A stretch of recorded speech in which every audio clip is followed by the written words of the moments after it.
गुरुर्ब्रह्मा गुरुर्विष्णु गुरुर्देवो महेश्वरं गुरुर्साक्षात् परं ब्रह्म तस्मै श्री गुरवे नमः। श्री गुरुभ्यो नमः। आपणकर एही लोकमंदिर यूट्यूब चैनल को आपण मानकु स्वागत। आज आमे स्वर संधि अंतर्गत पररूप संधि को पढ़िबा और भल भाबरे बुझिबा। गत भिडियो रे आमे पूर्वरूप संधि विषय पढ़िथिले। आज आमे पररूप संधि विषय पढ़िबा, तार नियम को जानिबा।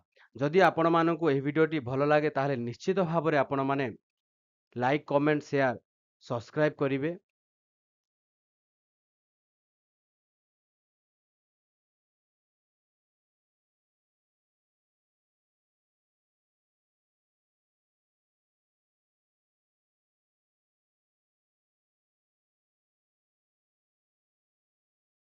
पररूप संधि देखिबारे बिले अकारांत उपसर्ग परे जदि एपरि एक धातुर संयोग घटे जहार आदि वर्ण ए अथवा ओ होइथाय, तेबे उभय स्थान रे क्रमानुजायी पररूप ए एवं ओ ही हुए। तो बुझिबा, एठी गोटे पदटे अछि देख, उपसर्ग। ना उपसर्ग कौन? उपसर्ग पिले गोटे प्रकार अव्यय जीए स्वतंत्र प्रयोग हुए नाही, सीए केवल धातु सहित व्यवहृत हुए, धातु सहित मिसिकी तार प्रयोग करा जाए।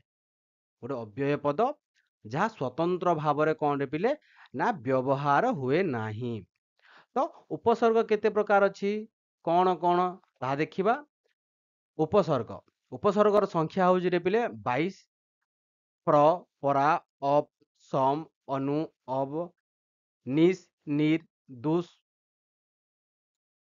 दूर, बी, आंग, नी, अधि, अपि, अति, सु, उत, अभि, प्रति, परि, उप। यह होउछि, एमाने होउछन्ति 22 गोटी उपसर्ग। तो यांको भितरे केतेरा अछन्ति? अकारांत प्र, अकारांत अप, अकारांत अव, अकारांत उप, अकारांत। एही चारोटी होउछन्ति अकारांत उपसर्ग। तो अकारांत उपसर्ग परे जदि देखिबा, एटा गोटे प्र होउछि उपसर्ग। ए 22 टी उपसर्ग मध्ये प्र प्रथम। तो प्र अकारांत उपसर्ग परे जदि एक धातु जहार प्रथम वर्ण कौन हेतिबो रे पिले? ए अथवा ओ हेतिबो। एठी ए अछि तो ए शयति, प्रयुक्त ए शयति। तो कौन हबो ना उभय स्थान रे एही अकार स्थान अ अछि, एठी प्र अ अछि, तापरे ए, एही उभय स्थान रे क्रमानुजायी सेही वर्ण कोडा ना पररूप। एहार रूप एठी दीटा वर्ण रे ए ओ अ स्थान रे कोन हेजिबो ना ए हेजिबो। सेति में एठी कोन हेजि ना प्रेषयति। आगो को देखिबा उदाहरण सहित आउ भल भाबरे बुझिबा।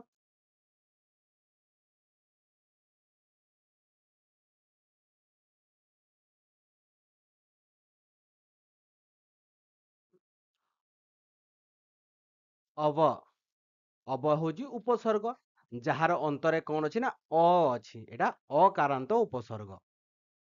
22 गोटी उपसर्ग मानक मध्यरु एटा भी गोटे उपसर्ग। तो अकारांत उपसर्ग होजी अव युक्त ओषति। एटा गोटे धातु, धातु रूप जहार प्रथम वर्ण कौन अछि ना ओ अछि। देखिबा,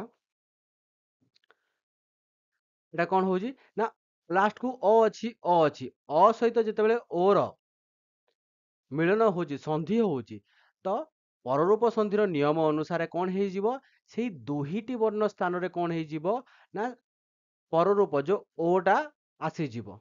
कौन लेखा है जी? परवर्ण ओ रे अ मिसी गला। ओके, तो ये दीटी जगह कौन हो ना ओ हो। तो कौन हम? अवोशति, अवोशति। आ गोटे उदाहरण देखिबा, उपयुक्त ओषति। उपर लास्ट कौन अच्छी? अ अच्छी। यही उपसर्गटा अकारांत।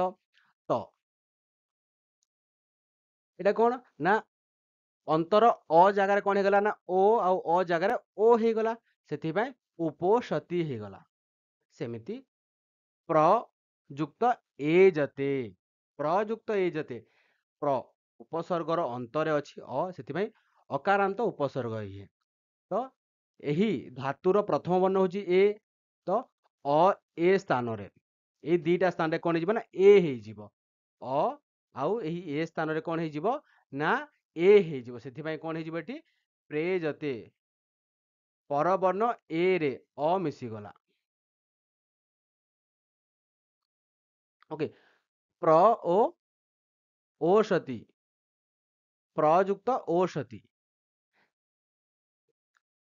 ଉପସର୍ଗର ଅନ୍ତିମ ହଉଛି କଣ ଅ ଅଛି ଅକାରାନ୍ତ। ତ ଏହି ଓ ସହିତ ଯେତେବେଳେ ତାର ସନ୍ଧି ହଉଛି, ପରରୂପ ସନ୍ଧି ନିୟମ ଅନୁସାରେ କଣ ହେଇଯିବ ନା ଦିଟା ଜାଗାରେ ଓ ହେଇଯିବ। ଏହି ଅ ଆଉ ଓ ସ୍ଥାନରେ ଓ ହେଇଯିବ। ତ କଣ ହବ ନା ପ୍ରୋଷତି। ସେମିତି ଅବଯୁକ୍ତ ଏହି, ଅବେହି।